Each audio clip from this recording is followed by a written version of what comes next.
back to my channel. Today I have another installment in the Let's Build Adelaide's Name for the Wall series. I guess we could call it that. There's less words there, but I pulled a few pieces of pattern paper from my stash, my scrap stash, and I die cut them with this rolled rose die from MFT. And the letter A, it's actually the last letter A in her name, so that would normally be a lowercase a, but I thought this really fun shaped A would be kind of cool. So here I'm rolling all of these roses, and I pulled out way more pieces of pattern paper than I needed. But I'm using this ScraPerfect adhesive. It's called Best Glue Ever, and I have the fine tip applicator on it. I really do like it for projects like this. It definitely adheres things very nicely.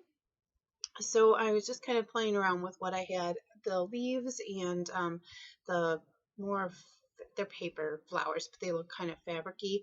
Those are from some Scrapping for Less kits. I just have a bunch of stuff like that in a drawer, and so far I've been using it on these projects.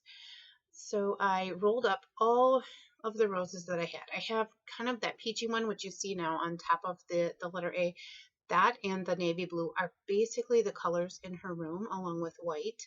But I did pull a more pink color because there are some pinks in there as well. And then the one that looks like it is craft paper is craft on the inside, but on the outside it's metallic. It's from the Tim Holtz pad of paper.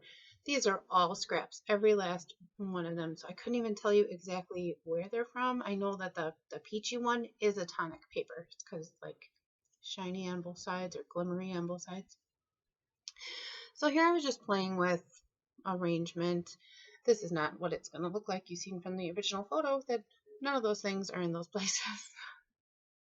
But this is how I work. I kind of just play around with stuff, and especially these, it was really kind of fun to just move them around. I didn't want to like paint the letter A. I thought about pulling out the little container of the navy blue color that we have, but I didn't decide to do that. I just wanted this to be more natural. The other letters are different that are going on her wall to spell her name. I thought that would be kind of really neat and eclectic. The only thing is the colors and kind of some of the things that I'm using to put on them, they stay the same. And there's actually a couple of letters that I didn't do anything with. One is got the Disney princesses on it. Another one is painted and it has a bunch of glitter on it.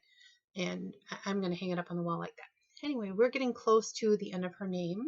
So we have A-D-A-L-A. So we have I-D-E, and we will be finished. So a couple more months, and I can hang this all up on the wall and then show everybody how it turned out. She is about to turn 1, so you know, I'm glad that my goal now is to finish this before she's 2, since she's going to be 1 this month.